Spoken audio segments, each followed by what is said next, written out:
Hey guys, welcome to the Short Term Show special episode series on one of my favorite markets of all time, the Texas Hill Country, Hook 'em Horns. So guys, we're going to do a 10 episode deep dive on investing in the Texas Hill Country. And we got 10 episodes here. I just said that, but make sure you hit that subscribe button because we are going to do a quarterly update that you don't want to miss. You guessed it, every quarter. And we do have some supplementary materials for y'all, in addition to the content on this podcast. We've got those over at our website, theshorttermshop.com. So if you want to know anything about purchase prices of properties in these markets, or we've got all of the income data thanks to our friends over at AirDNA. And we've got all of that for you, again, at theshorttermshop.com. If you guys want to buy a short-term rental with a short-term shop agent in the Texas Hill Country, email us at agents@theshorttermshop.com and we will hook you up. Or if you just want to hang out with us more and talk about short-term rentals, there's a few ways you can do that. We've got a great Facebook group, same title as my book. It's called Short-Term Rental, Long-Term Wealth. Or if you want to talk to us live on Zoom, we have a call every Thursday. You can sign up for at strquestions.com, and we will catch you guys over there. Hook 'em Longhorns.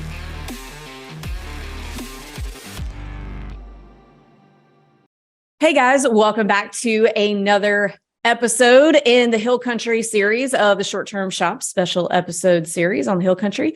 Redundant, whatever. Today we're talking about the contract process, and we've got two really great Texas agents on here to help us do that.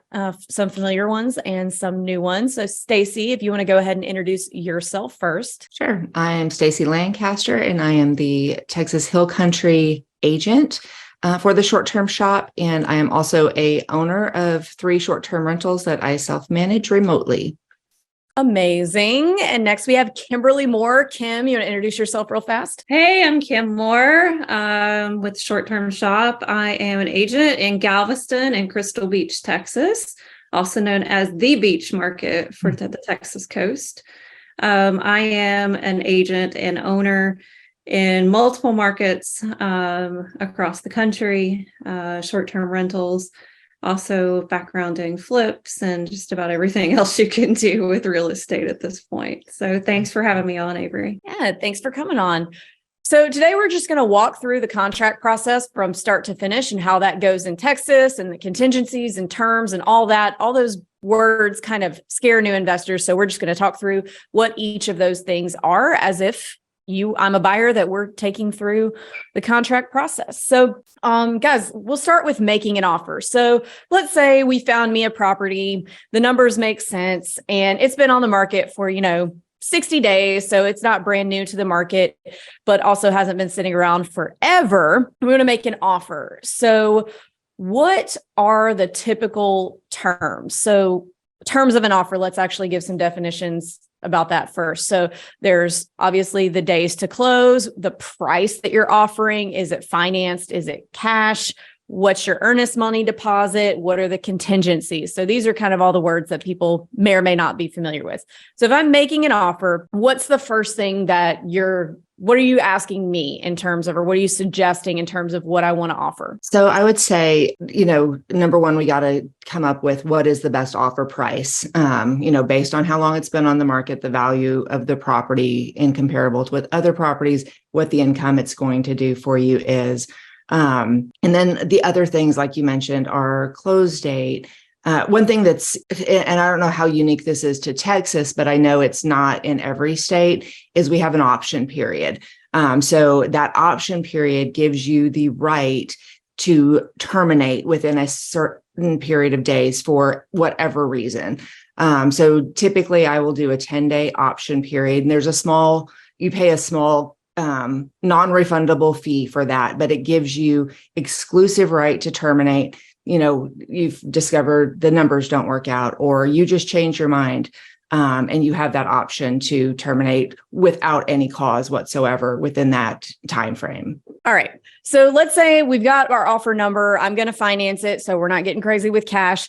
So let's talk about what a typical earnest money deposit is in Texas. What's a typical earnest money deposit? I typically will say 1% of whatever the purchase price is.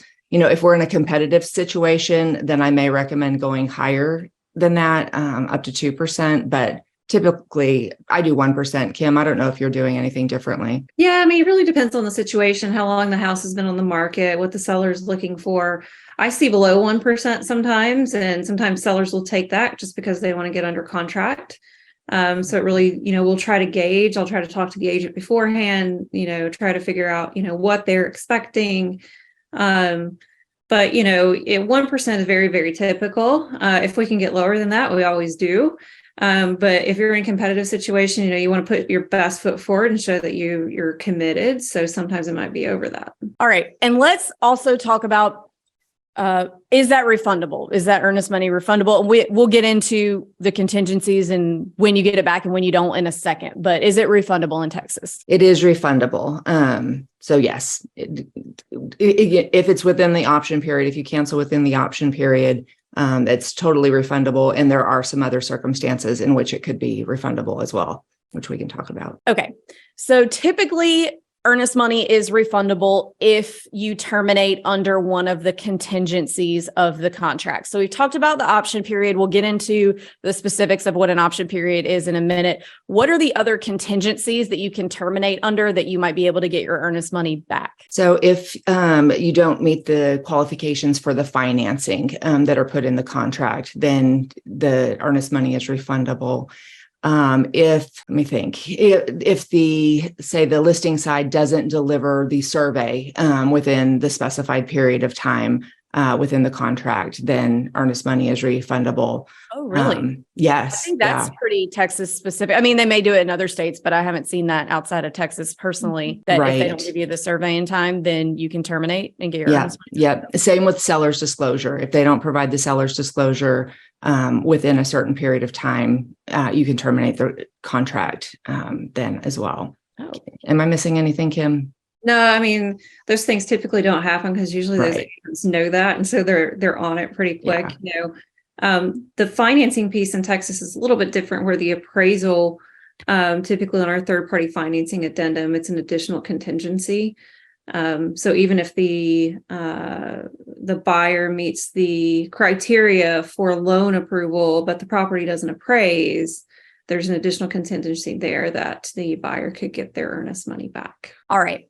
And one thing that I want to clarify, so in Texas, is earnest money. So let's say I'm in the option period. I find something I don't like on the inspection and I terminate. I'm within my option period, so I should get my earnest money back. Is it automatic? Does the title company just release that earnest money back to you, or does the seller have to sign a release? They have to sign a release. Okay. Yeah. That's something that I really wanted to hit on, because I see a lot of people who will say, oh, well, I'm terminating under this contingency, so I ought to get my earnest money back. And sometimes they will terminate under a little bit of a gray area, or they might have, done some real cute wording of things because they found another property that they wanted to get. Whatever the case, they assume that the earnest money just automatically comes back to them. But if a seller doesn't feel like signing an earnest money release, you don't get your earnest money back until that is signed, right? That's correct. Mm-hmm. Yes. Right. So, guys, that's what I really wanted you guys to get out of listening to this whole little segment on earnest money, is that a lot of people are like, oh, well, I'll just terminate on this and I'll get my earnest money back. It's not automatic in all states. If a seller has to sign a release, they could be in a bad mood that day and just not feel like signing it, and you don't get your earnest money back. Now, what would have to happen is it would have to go through the whole judicial process in order for a judge to say, okay, yes, you terminated under this contingency, so you now do get your earnest money back. But only a judge can decide that. So I've seen people call and cuss out title companies for not just sending their earnest money back. And it's not up to them. It's not up to me. It's not up to the listing agent. It's up to the seller, unfortunately. And, if they are not acting within the terms of the contract, then a judge only will be able to say, hey, you're giving them their earnest money back. But none of us can do that. The best we can do is try to convince the seller and explain to them that that's an expensive and annoying process. And why do you want to do that? But it's not automatic. And that's what I really wanted to make sure people understand, that these are legally binding contracts. And if you're running around throwing down a bunch of earnest money with no intention of actually closing on the property, you could lose it. So keep that in mind. I actually had one of those about a year ago. Yeah. Yeah, I mean, clearly the property did not meet the specifications that were outlined in the contract, didn't appraise. It was a significant amount. Buyer and seller could not come to an agreement. Clearly, the buyer was in the right to terminate. Seller refused to sign the release of the earnest money, even against his attorney's advice, his agent's advice. Everyone was telling me, like, you have to return the earnest money. It took him about a month to sign the document. So buyer was getting ready to get an attorney. I mean, it's just not something you want to deal with, but it's good to know that could happen. Yeah. And I mean, there are times that I've gotten pissed off when I'm trying to sell something that I own and somebody's terminating on something stupid. And I'm like, well, I'm just going to put this in the back of my email inbox until next month and see, I'm going to make this difficult for you. So it's petty and totally not something that anybody should be doing. But just keep in mind when you're putting down earnest money that these things can happen. So you need to make sure that you are planning to follow through with the property and that you're acting in good faith and that we try to stay out of those gray areas as best we can. All right. Moving on from earnest money. What's the typical closing period, like number of days to close that we put in just a standard contract? What do we usually do? For a financing contract, I usually do 30 days. We can normally close within 30 days pretty easily. See the same, Kim? Yeah, I mean, I'll go a little bit further, and sometimes I'll talk to the lender up front. It depends on what type of loan they're doing.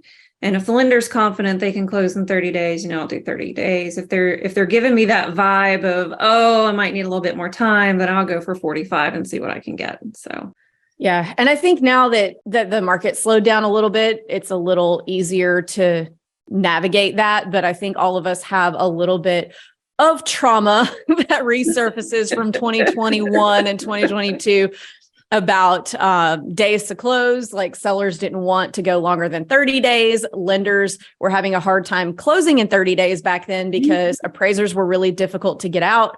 So it would end up being 45, and then sellers wouldn't want to extend because they've got a line of buyers out the door. So keep in mind where we are in the market cycle when you're making these offers and when you're writing these contracts, because where you are can really affect where we are in the market cycle can really affect these terms. So keep that in mind. Okay. So we've gone over days to close. All right. So let's talk about this option period. So what is the typical length of an option period? So typically it's 7 to 10 days. I have found that too many times if I do 7 days, we end up extending. So I will typically recommend we do 10 days just to, make sure we have enough time for inspections and all the things that need to happen. I don't know, Kim, if you do anything different. Yeah, I typically do 10 days. That's pretty average in our market. If the property is really competitive and I know I'm in a multiple offer situation, I might lower it just to show that, we're really committed. We're ready to get on the ball and get things done, make a decision fast. But yeah, typically I try to get 10 days out of it. Okay. So that means you have 10 days to do all your inspections, to run all your numbers, to go walk the property if you haven't been there, and do all these things to make sure that you actually want to close on this property, right? That's right. And something I want to highlight about Texas that's different in other markets. In Texas, it can be for any reason that you terminate the property. You could wake up and say, it's raining out, I don't feel like buying this property. Yeah. And if you're in that, you can terminate. Okay. Yeah. In some markets, guys, keep in mind, in some states, it has to be related to the inspection. In Texas, you can do whatever you want. So when you never ever do exactly whatever you want, but for any reason. And so, Stacey, you mentioned a small non-refundable fee associated with that. What's that? Yeah. So the option fee is what gives you that exclusive right to terminate for any reason. So, and typically now with the market not being as competitive as it was, or not being in competition as much as we were in the past, I usually will do like $50 a day for the option period. So $500 for a 10-day option period.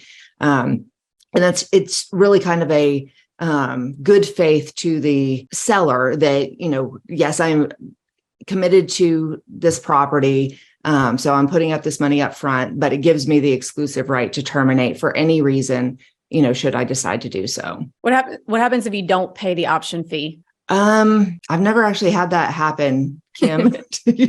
Have you? Yeah, I have actually. If you don't pay the option fee, you're basically waiving your right to your option. Oh, okay. So it's not Never like had an option. Yeah. Oh, okay. So if You you don't pay don't the option, you don't have it. You don't pay it, you don't have it. okay.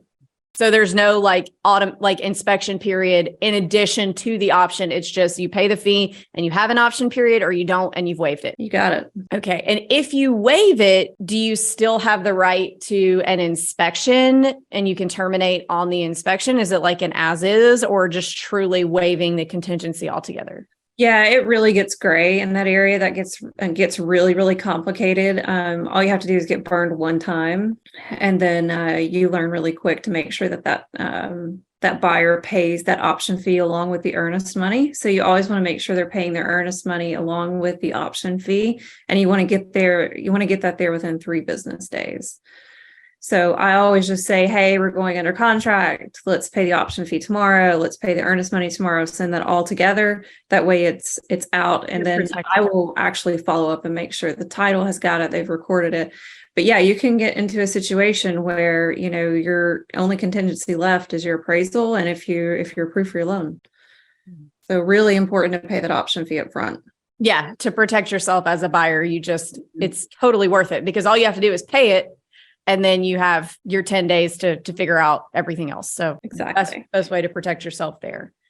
All right. Option periods are typically 10 days. Is there any sort of additional negotiation period? So let's say we're in my option period and I find $5,000 worth of stuff wrong with the house. Mm-hmm. So do we have to negotiate all of that within that 10-day period? Or if I find that thing, like if I get my inspection back on day 9 and we start negotiating, how long do we have, or do we have to be done by day 10? Does that make sense? I don't feel like I asked that well. Go ahead, Stacey. Yeah, I think it makes sense.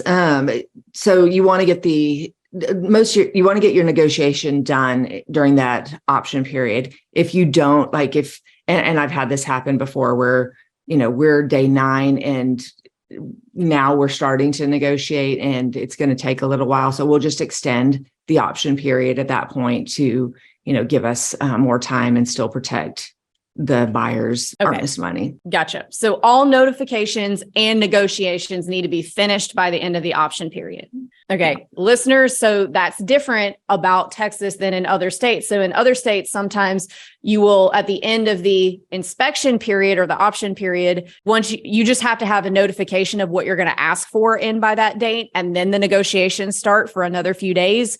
But in Texas, all of it has to be done by the end of that option period. So definitely make sure you understand that, because that'll be a really sad day if you don't remember to extend and you are asking for some concessions. Yeah, it's a really good point, Avery. One of the things that I advise my clients to do as soon as we go under contract, okay, we're going to go under contract. We want your inspection scheduled tomorrow or the next day at the latest. And we typically have inspectors that can do that.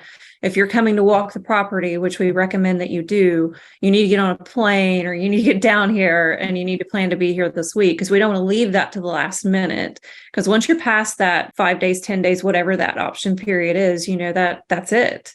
So as you're writing your offer, be planful and mindful of what your schedule is to make sure that you can get everything in. Yeah. And it's never ideal to be negotiating like on the 9th day, because if you need to extend the option period, then you're running up against, okay, are they going to sign it or not? Are the sellers going to sign? And it can get a little bit hairy. So we want to avoid that and take care of that as soon as possible, whenever we can. Yeah. And if you extend your option period, the seller has the right to ask for additional option money. Mm-hmm. So do they have the right to just say, no, we're not extending? Yeah, they do. Yeah. So you're not even guaranteed that you could extend. So guys, make sure you get everything done at the beginning of the option period is the key takeaway from this little segment here. Yeah. All right. So moving on from option period. Okay. So let's talk about the financing contingency. So is there a specific date by which you have to know that your financing is going to go through, or can you just get denied on the last day before closing and still get your earnest money back? There's a specific date, and that's something that we write into the contract. I will usually put in 21 days, but sometimes we get pushback from the seller's agents, and they want a shortened time frame. But that's a date that we we put in there. Okay. So if you put in a 21-day financing contingency and they get denied their financing on the 22nd day, do they get their earnest money back? No, they do not. You want to make sure that your buyer and your lender and the agent are keeping watch on those 21 days. 21 days is very, very typical in Texas. Sometimes we can get a little more, sometimes it's a little less. But you want to make sure that you have that approval in writing from that lender by that 21-day mark. Very, very important, guys. And that's something else that is different in other states. There are some states where you can get denied the day of closing and you are still entitled to your earnest money back. Mm-hmm. And there are other states like Texas, and Florida is another one where there's a specific date that's written into the contract that you have to have your full loan approval by. And you want to make sure that you have that by then. So ways to make sure that you can meet that deadline is by making sure you're disclosing everything relevant, even if you think it's not relevant, like an outside transaction to this deal. Make sure you're disclosing that to your lender. I've seen some very, very sad. I've been cussed out by buyers before who did not disclose, like, for example, they were going to use a HELOC for their down payment, and they had several properties that they could have used. So they told the lender, I'm using a HELOC. Lender says, okay, cool. They get to the end and turns out they were not HELOCing one of their properties. They were trying to HELOC a family member's property that they lived in. And you can't use, that would have made it be gift funds that they were then using for their down payment. And last day, 2 days after financing contingency, lender says, I didn't know you were trying to HELOC this. You told me you were trying to HELOC something that you own. And now you're telling me that it's not, and there's nothing we can do. And we weren't able to get the seller to extend. And it was just like this whole mess. So moral of the story is make sure you disclose everything to your lender that could potentially affect the deal, even if you think it's not going to affect the deal. Any sort of financial transaction or job related or switching careers or anything needs to be disclosed to the lender at the very beginning, because the last thing you ever want is a surprise at the 11th hour that might cause you to lose your earnest money or worse. Or if you plan on making a large purchase like a car or something, let the lender know beforehand, because that may impact your ability to close. Yeah, I've had people that have been furnishing STRs before, and they go and they open up a credit card, at the furniture store. So, and then the lender finds it, and then, they have to go back through underwriting again. So, any type of financing that you're not even thinking about, just opening up the store card, that could impact your underwriting. Yes. So don't finance furniture, don't buy a car, don't switch jobs, don't quit jobs. Don't do any of those things while you're under contract to buy a house. All right. So I think we've hit on that enough. So appraisal, is this a separate contingency, or is the appraisal kind of part of the financing contingency? It's part of the financing contingency. Okay. So the appraisal would need to have come in, and any potential negotiations be done before that financing contingency date. Kim, correct me if I'm wrong. Yeah, this is a little bit of a gray area too. So the ultimate answer to your question is yes. However, what we see typically is sometimes that might get extended. Now, not so much these days because the market's a little bit slower now. We can get appraisers out there pretty quick, so it doesn't take as long as it used to. But a couple of years ago, appraisers were really backed up. And so we saw some extensions based on appraisals and continuing that appraisal contingency.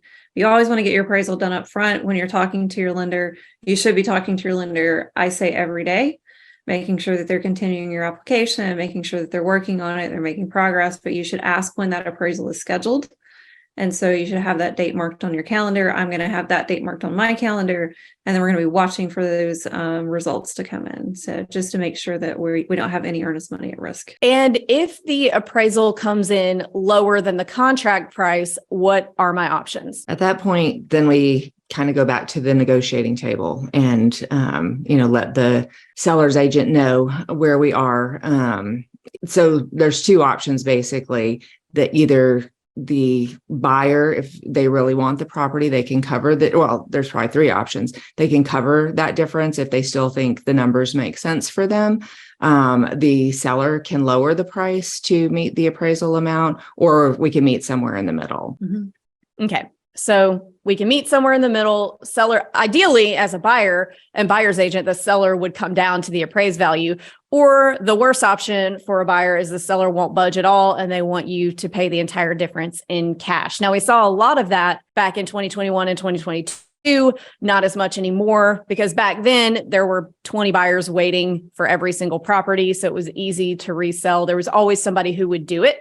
Whereas now sellers have to come down some. Not all of them are down here in reality with the rest of us yet. Some of them still think that they are going to get the appraisal gap, and maybe they will, but it's not as necessary or seen really as much at all as it was back then.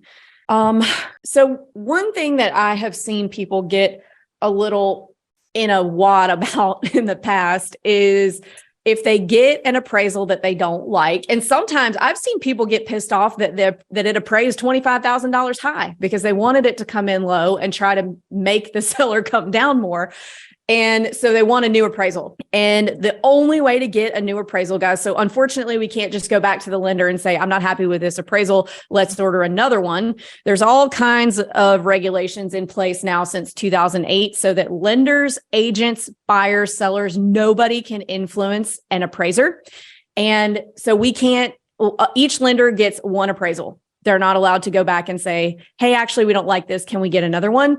The only way to get a new appraisal would be to start the entire lending process over with a different lender so that then you'll get a new appraiser. And I mean, at the end of the day, an appraisal is still just one person's analysis of what a property is worth.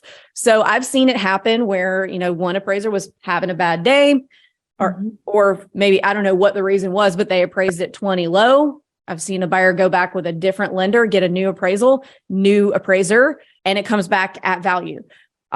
So it can go a number of different ways, but just know it's not as easy as saying, hey, I don't like this appraisal. Can I get another one to get a new one? Yeah. I ran into that just recently where the appraisal came in 10,000 low, and we didn't agree with it at all. We didn't think the comps, we thought there were better comps that he could have used. But it was a matter of, okay, do we start all over at this point? The seller wasn't willing to budge because they also vehemently disagreed with the appraisal, and had another appraisal that had fallen out of a contract they had on the property that was like 20 over. So you're right. It can vary depending on the appraisal or appraiser. All right. So again, but kind of similar to the financing contingency, you're just making sure lender has everything they need, including getting what they need to order the appraisal very, very early in the contract process. Yep.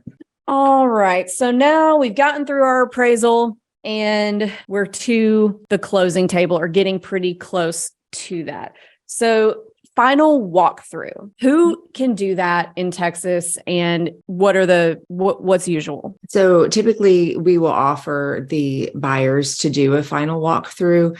We cannot do that on their behalf, but we can certainly, let them in and let them go in and inspect themselves. So it's up to them if they want to come in to do the final walkthrough, or if they wanted to send their inspector back out to do a final walkthrough, that's fine as well. That's an option. Okay. So there's two people who can do a final walkthrough, the buyer themselves or the inspector who did the original inspection. And reasons for that. So I've told this story on a number of platforms. So I apologize for anybody who's listening, who's like, I'm really tired of this story, get a new story about this. So agents are not allowed to do final walkthroughs, or they shouldn't. There are probably some out there that do, but they don't realize that they shouldn't, myself included when I was newer. So there have been a couple of times, really one that stands out, that I did a final walkthrough for a buyer. They had gotten their inspection. They didn't ask for any repairs to be done. They asked just for some money off. So we weren't looking for any repairs to be done. But that's one reason why agents can't do final walkthroughs, because it's outside an agent's scope to be able to say, this needs to be repaired, that needs to be repaired. This was repaired incorrectly. We're not licensed contractors. We're not licensed home inspectors. We are but lowly real estate agents, and we cannot do those things. But what happened to me was there wasn't anything to check for, but I did the inspection, did a little video walkthrough, not the inspection, sorry, bad wording. Did the final walkthrough, did a little video walkthrough, sent it to the client. Client was happy. Client closes. 2 or 3 weeks later, he's in his cabin and there's some squishy floor around the toilet. And who does he come after? Me, because I didn't catch it in the final walkthrough. So that's why I think it's just too much liability. I think you need to have, that was my fault for doing it, but he hired someone who doesn't have the right experience to know, like, no, I didn't go check the wax ring in the toilet. I don't even know what a wax ring is. So, and that's ended up being the problem, that the wax ring was loose and leaking and the inspector hadn't caught it and neither did I. But again, I don't know what I'm doing. I don't know what a wax ring is. I did not sit on the toilet to know that it was squishy around it. So my bad in terms of, giving the impression that I was the person for that job. So that's why it needs to be you as a buyer, or it needs to be that home inspector who's licensed, who knows to look for these things, who knows the things to check. And they know the things that were there on the previous inspection that they did during the inspection period. So they can tell you if anything has changed. Another one that I've seen is when an agent will go just do a quick final walkthrough and there will be like a piece of art or a small furniture item that they didn't know was swapped out from the beginning or maybe removed, that happened to be really important to the buyer, but the agent didn't know that. They didn't even notice it wasn't there. They just walked in, did the video and said, oh yeah, it looks the same. We're good. So anyway, needs to be you as a buyer, or it needs to be your home inspector for all of the reasons that I just listed. And is the final inspection or walkthrough in Texas an opportunity to renegotiate the contract? No, not really. Because at that point, typically that final walkthrough is happening either the day of closing or the day before closing. So you're not going to want to negotiate anything at that point. Now, if something's missing that was supposed to be there, then that's definitely a conversation we need to be having and getting that straightened out. But you're not going to negotiate anything new at that point. Right. So the final walkthrough is used to make sure that the property is in the same or better condition than it was when you got under contract, and that everything that is supposed to be there is there. But what I've seen in the past is buyers who will like send out another inspector and say, find everything you can that maybe wasn't on the first one, and try to use it again as like a last ditch effort to get more money off. And that's not typically, the contracts don't provide for that. They just specify that if things aren't the way they were, then we use this time to, like Kim said, straighten that out. It's not a time to like look for new things and try to say it's not worth what it was, 30 days ago, or any number of like really cute tricks. It's solely for saying, okay, yep, this is the same as it was. We're ready to move forward. Now, once you get past your option period, once you get past your financing contingencies and the appraisal, you should be ready to close on the property. There should be no last minute tricks, no last minute gotchas. You're going forward with the property. If you don't, your earnest money is at risk. Because even if you do find something, the seller can say, well, you didn't say anything about that before. That didn't seem to be a problem before. And they can say, we still expect you to go through the contract. And if you default on the contract, seller gets your earnest money. You're locked in at that point. Yeah. Okay, so let's talk about the actual physical act of coming into town and close and stay in the property. So in Texas, do they typically give the keys at the time of signing the closing documents or at the time of funding? So when the funds are in either the title company or the seller's account. Okay, so it should be on this. Keep spacing. No, say what you're going to say, Kim. So 99.999% of my buyers close remotely. It's very, very rare that we have people closing in person. Just because the majority of our buyers are out of state, out of town. And so it really depends on the seller. Some sellers are okay just turning over the keys to title and saying, hey, just, ship the keys or give them to the agent and I'll ship the keys. Other sellers are, they want to see the funding actually hit the bank before that they will turn over the keys. So, yeah, I would say don't count on it till funding. Sometimes you may get it at closing if that's the day before. But funding, I would say it would be your safe bet. And you may not always get keys. If this property has remote or smart locks and it's been with a property manager, I've had times when like there have been no keys turned over.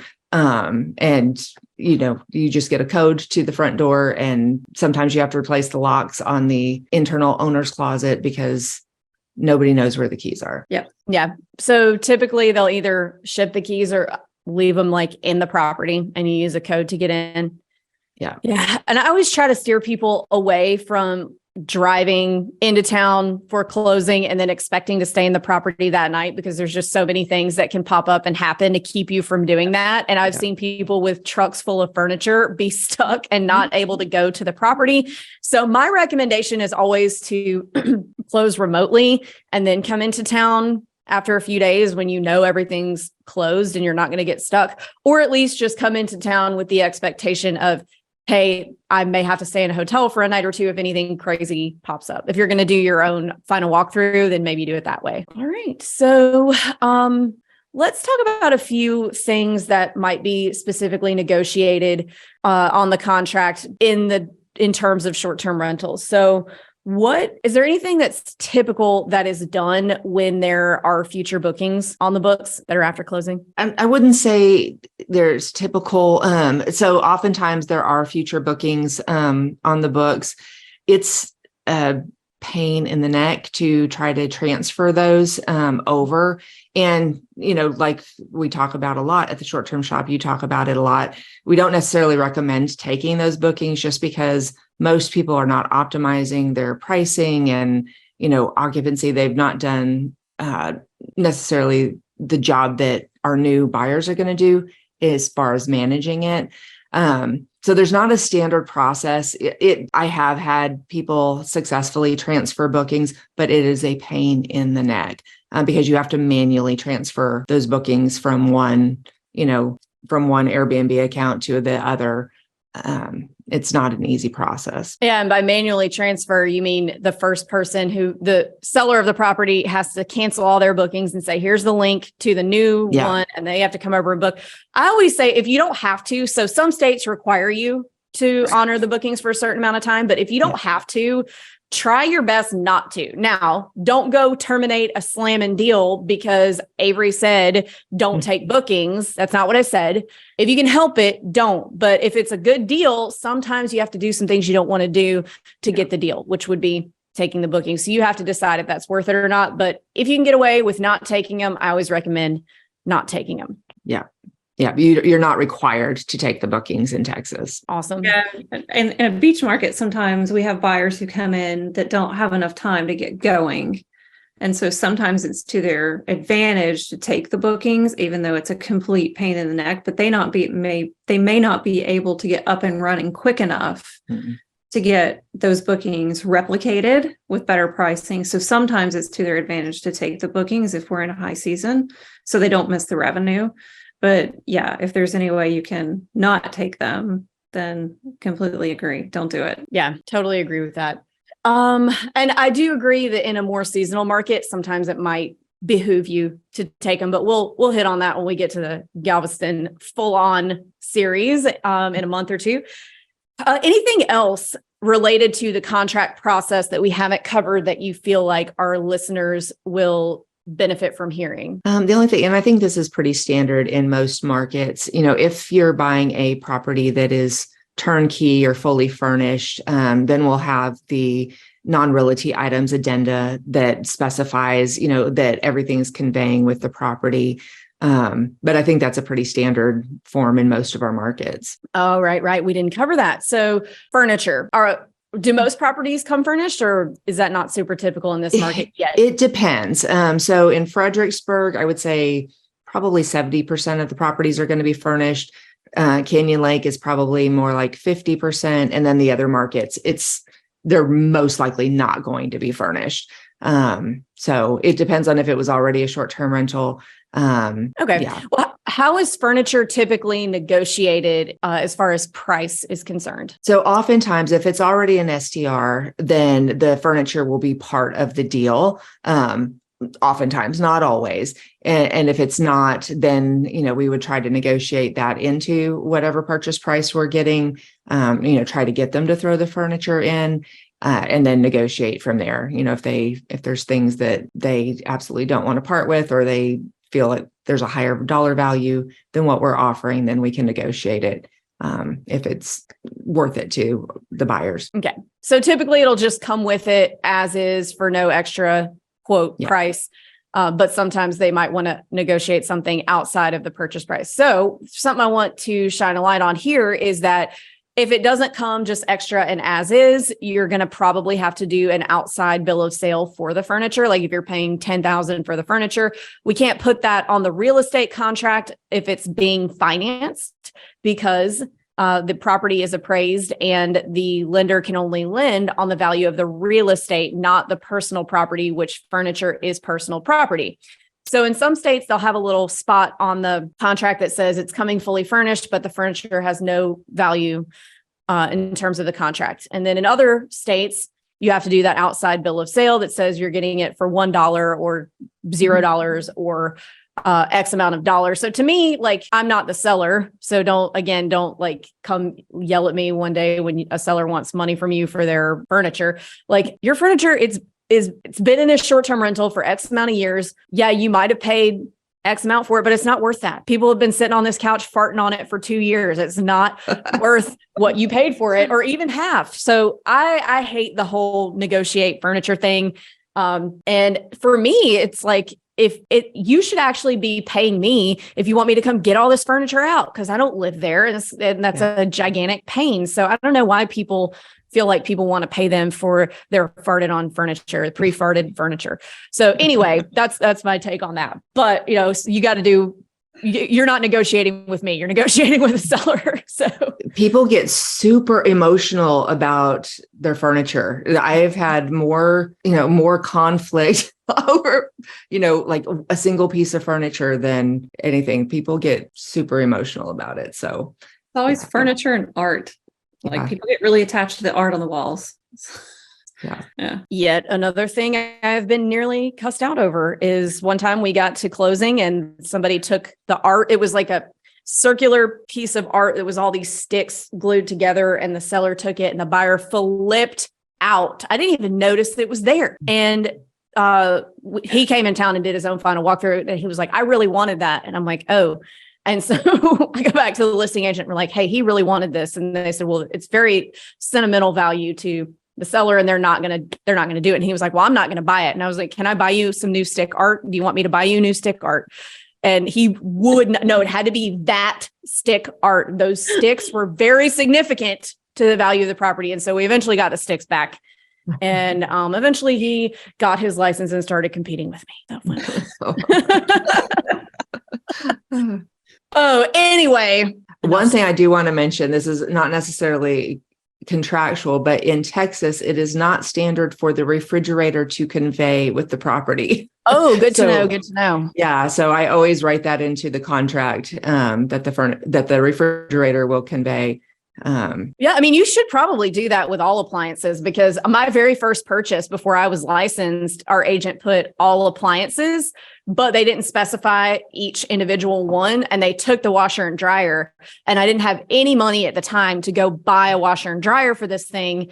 And we couldn't get it back. So sometimes washer and dryer is not necessarily included in the term appliances. So it's best if you just list them all out to make sure that you get them. Yeah. Washer and dryer do not automatically convey either, or refrigerator. The stove does, but not the other ones. So we write those in. I've got a little blurb that I put in my contracts that I just copy paste, and it literally lists everything down to the napkins and the silverware that's in the kitchen, just because I don't want it to be, I don't want anyone to assume anything. I want it to be clear and in writing. So that's what I advise. All right. Anything else? Any other points we want to make before we go? No, I think we covered everything. Okay. Awesome. Well, guys, if you want to buy a house in the Texas Hill Country with Stacy, like I plan to soon, you can email us at agents@theshorttermshop.com. Or if you just kind of want to join the discussion, you have some more questions, there's a few ways you can get some answers. One, you can join our Facebook group called Short Term Rental, Long Term Wealth, same as my book. Or you can come every Thursday. We have a live Zoom Q&A session. We call it our office hours. And you can sign up for that at strquestions.com. Thanks, guys.